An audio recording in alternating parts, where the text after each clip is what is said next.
Bonjour, vous êtes sur le point d'écouter un nouvel épisode du Panier, le podcast e-commerce dans lequel on décortique les recettes gagnantes des acteurs du commerce en ligne. Mon objectif est de dénicher avec vous les meilleurs conseils et retours d'expérience pour se lancer et progresser dans la vente en ligne.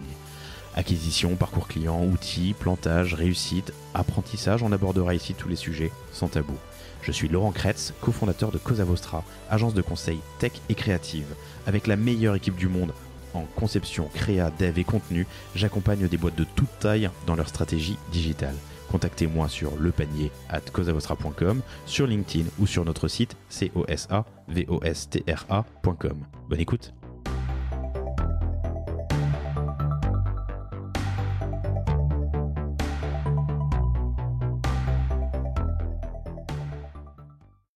Il y a quelques semaines se tenait le One-to-One Monaco, le rendez-vous incontournable des acteurs du e-commerce et du retail en France. J'ai eu la chance d'y rencontrer des acteurs passionnants comme Mythic ou Wheel of Words et je vous propose une série d'épisodes enregistrés sur le salon ou plus tard en studio grâce au One-to-One Monaco. Plein d'enseignements, plein d'apprentissage. Belle écoute! Bonjour à tous, je suis très heureux de vous retrouver pour cet épisode spécial en direct du One-to-One Monaco. Je suis avec la directrice du One-to-One Retail et e-commerce de Monaco, Sonia Mamin. Bonjour Sonia. Bonjour. Comment vas-tu ? Très bien. Tu m'as dit fatiguée tout à l'heure.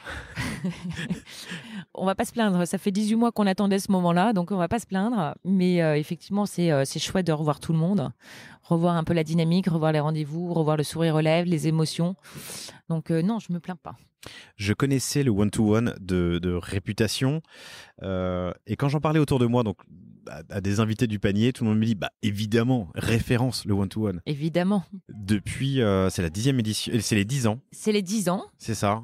Qui auraient dû être fêtés en 2020, mais que l'on fête en 2021, ce n'est pas grave. Mieux vaut tard que jamais. Ça fait les 10 ans. Moi, j'ai repris la direction des one-to-one il y a 3 ans maintenant. Et on continue à faire grandir l'événement, à la fois en contenu, en prestataire, en invité. 1400. On est 1400 personnes là pour cette édition. Ok. Ouais. Okay. Donc pour une première édition de reprise, c'est pas mal. C'est pas mal. Et je vous le dis, chers auditeurs, effectivement, 3 à 4 étages, des plénières des dizaines, des centaines d'ateliers, je veux pas dire de bêtises. Il y a une centaine d'ateliers. Une centaine d'ateliers, c'est ça, dont un que Cosa Vostra organise, et on est très heureux de le faire. C'est vrai que c'est assez impressionnant. Et surtout, quel lieu magnifique. Alors et le beau temps. Le Grimaldi et Monaco, évidemment. T'as dû en voir des évolutions ces 10 dernières années. Alors, oui, bien sûr. Déjà, on voit bien que le marché a beaucoup évolué. Et il n'y a pas besoin de regarder 10 ans en arrière. Il suffit de regarder même ne serait-ce que sur les 18 derniers mois, avec la crise du Covid qui est arrivée, l'accélération qu'il y a pu y avoir. Et aujourd'hui, force est de constater, et ça a été notamment repris par Thomas Husson de chez Forrester en introduction hier matin, l'accélération du e-commerce, peu importe l'enseigne, il y a une véritable accélération de l'e-commerce et après ça, donc on va continuer à évoluer, j'allais dire, sur l'e-commerce qui est la tête de pont. Mais si on regarde tout ce qui est transformation digitale, tout ce qui est commerce unifié, tout ce qui est omnicanalité, paiement, etc., c'est juste dingue. Tu as vu des évolutions sur le type de partenaire justement qui arrive. Je pense à des Alma, il y avait une qui est très présent par exemple sur le marché, ou United qui faisait une absolument qui était là ce matin là, ouais. Mais en fait oui, le secteur du paiement a fortement évolué. On a plein de nouveaux acteurs qui sont arrivés. Et tout le monde se réveille, donc il y a une accélération qui est très très forte. Et comme le disait Geoffroy ce matin en plénière de United, ça ne fait que commencer. Ça ne fait que commencer. Et c'est vrai que sur la dimension paiement, transaction, disons fin de parcours, il y a énormément d'acteurs, de partenaires, et ça faisait partie des la plupart des conversations que je captais hier soir tournaient autour de ces sujets. Oui, parce qu'en fait, au-delà de la partie paiement fractionné, c'est en fait tous les services additionnels. C'est ça, le millefeuille du paiement. Exactement, qui sont proposés après ça aux consommateurs / les marchands. Tu sais ce qui plaît, ce qui crée de la discussion sur ces dernières années ? Donc le paiement, le millefeuille du paiement, mais... En fait, ce qui plaît et la raison pour laquelle les gens viennent ici et inscrivent systématiquement le one-to-one dans leur agenda au niveau des décisionnaires, des donneurs d'ordre, c'est que oui, ils viennent rencontrer bien entendu des acteurs qu'ils connaissent déjà, ils viennent surtout découvrir aussi des nouveaux. et ils viennent en fait s'inspirer, s'acculturer sur des sujets qui sont notamment présentés en fait en plénière, mais aussi dans les ateliers, dans les workshops, qui sont beaucoup de retours d'expérience client. Donc, que l'on soit finalement débutant ou expert, on trouve toujours chaussure à son pied si on vient chercher ici de l'information. Quel type d'invités, quel type de participants ? Alors, on a aujourd'hui, sur cette édition, là, au mois d'octobre, on a 400 entreprises qui sont représentées, donc par 750 à peu près invités. Donc, c'est des directions générales, c'est des directions de l'innovation, direction data, des DG, des CEO. Voilà, donc toutes marques confondues, donc aussi bien dans l'habillement que dans l'électroménager ou la grande distrib. C'est ça, je dois faire un enregistrement a priori avec Kingfisher un peu plus tard. Donc, voilà.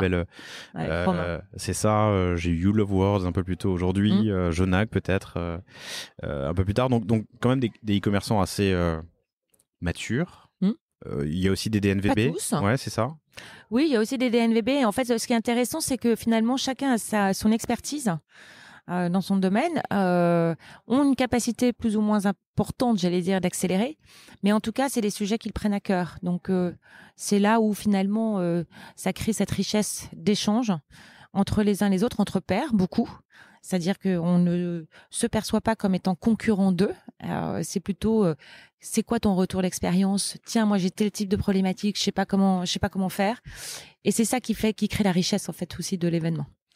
Et aussi ces tendances qui se dessinent et qu'on capte au cours des conversations et des échanges ici. Absolument. Tu en perçois quelques-unes pour les années à venir ?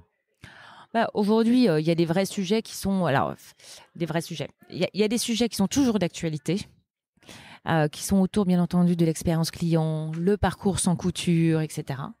On en parle beaucoup.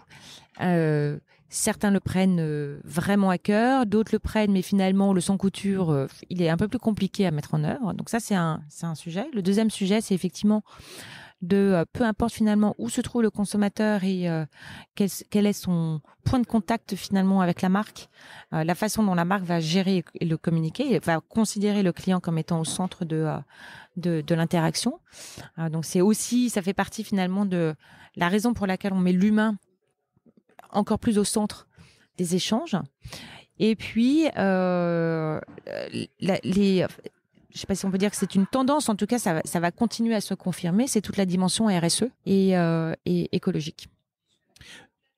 Sur la partie social media, il y a une sorte de convergence e-commerce et social media. Est-ce que tu vois dans les partenaires ou invités, est-ce que tu...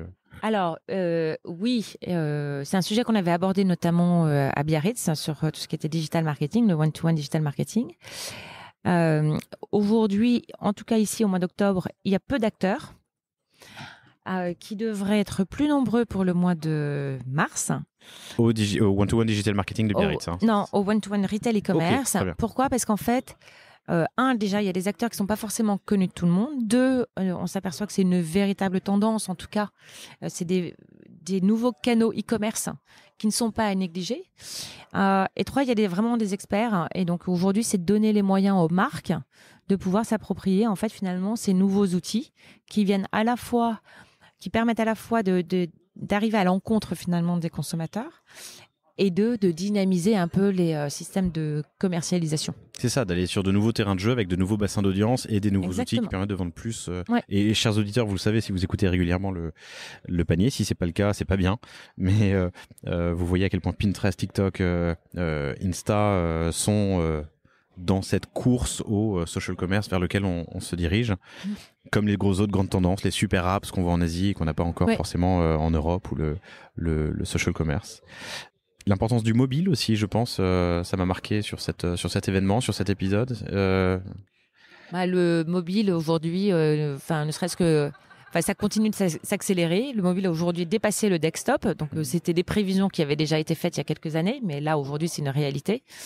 Et donc effectivement, ça fait partie de la logique de le consommateur, les moyens qu'il a à ses dispositions, qu'est-ce qu'il touche, qu'est-ce qu'il utilise. Et avec la marque, pour atteindre la marque. Pour faciliter son achat. Exactement. Le rendre le plus simple possible. On revient sur le parcours client et l'expérience client. Super. Pour prendre un peu de hauteur et sortir du e-com, organiser un salon comme ça, c'est un travail incroyable. Oui, mais avec une super équipe, on y arrive. Vous êtes combien ? On est une petite quinzaine à peine. Sur le One-to-One Monaco ? Ouais. Et du coup, tous les intervenants qu'on voit, parce que, alors, chers auditeurs, en fait, déjà, c'est très agréable parce que contrairement à des salons qui sont souvent dans des lieux un peu froids, là, je trouve ça assez chaleureux et en plus, il y a énormément de staff. Enfin, c'est l'impression que ça donne. Vous êtes qu'une quinzaine ? Oui. Ok. Et comment se passe du coup la préparation, la ligne édito, le choix des partenaires, des invités ? Est-ce qu'il y a une... Alors oui, j'ai une quinzaine de personnes avec moi et on a déjà une équipe extrêmement soudée, on a la même vision des choses et voilà, enfin ça avance. Déjà, on a été habitués et on a impulsé on ne lâche rien par rapport aux 18 mois passés. Mais donc au-delà de ça, c'est que effectivement, j'ai des vrais pros aussi dans mon équipe qui m'accompagnent et on y va tous ensemble. Et au-delà de ça, c'est que donc pour chaque exposant qui est là, présent sur le salon, candidate, j'ai un comité éditorial qui est d'une quinzaine de personnes qui sont DG de chez But, grand boss aussi chez LVMH, le Printemps, DG du BHV Marais, etc. Donc une sorte de modération avec des grands acteurs du... Donc ces grands acteurs qui représentent le comité voient défiler finalement l'ensemble des candidatures des partenaires, des exposants qui souhaitent participer au salon et valident ou non la pertinence de un tel ou un tel. Donc ça, c'est la première chose, le premier rôle du comité. Deuxième rôle, c'est que on travaille ensemble sur la ligne éditoriale. Donc, c'est de prévoir à l'avance quels vont être les sujets de demain. Et qui peuvent être les intervenants, comment on peut construire les choses, c'est quoi leurs problématiques au quotidien, parce que finalement, ils ne font que représenter l'industrie. Ils sont aux manettes, ce sont des décisionnaires, et voilà, donc ils se font les porte-parole quelque part de l'écosystème, et on avance avec eux sur la partie éditoriale. Et du coup, en voyant les participants et les partenaires, on arrive à définir et comprendre les tendances vues par... Exactement, exactement. Quelles grandes orientations pour les futurs épisodes, les futurs one-to-one ? On essaie d'innover tous les ans, donc on apporte quelques petites nouveautés. Pour le mois de mars prochain, qui est la prochaine édition, donc on revient aux dates habituelles. Il va y avoir des gros sujets autour du RSE, bien entendu, sur tout ce qui est économie circulaire et social commerce dont on a parlé, sans oublier le paiement qui... Voilà, peut-être encore va bouger et bouge tous les jours. Il bouge tous les jours. Aucune raison de ne pas venir pour un e-commerçant au one-to-one pour les quelques milliers de commerçants e-commerçants que vous êtes ici. N'importe quel décideur ou membre du COMEX d'une enseigne doit être ici pour venir pour bouger les lignes. Formidable. Sonia, merci infiniment pour ton temps. Merci félicitations beaucoup. pour ce bel événement. Courage pour les dernières 24 heures. Ouais. 30 heures, quoi, d'ici demain soir. Ce soir, c'est grande soirée de gala. Ça va. Sonia, merci infiniment. Merci à toi. Et chers auditeurs, à bientôt. Merci d'avoir écouté cet épisode du panier. J'espère qu'il vous a plu. Si c'est le cas, et même si ce n'est pas le cas, abonnez-vous pour ne rater aucun épisode. Parlez-en autour de vous et laissez-moi un commentaire sympathique sur Apple Podcast. C'est ce qui m'aide le plus à remonter dans les classements. N'hésitez pas non plus à le partager à chacun de vos contacts dans le business. Chaque nouvel auditeur intéressé est une victoire. Si vous avez besoin d'un accompagnement tech et créatif, que ce soit pour votre site internet, votre stratégie de contenu ou d'inbound marketing, n'hésitez pas à me contacter à l'adresse lepanier@causavostra.com. À bientôt.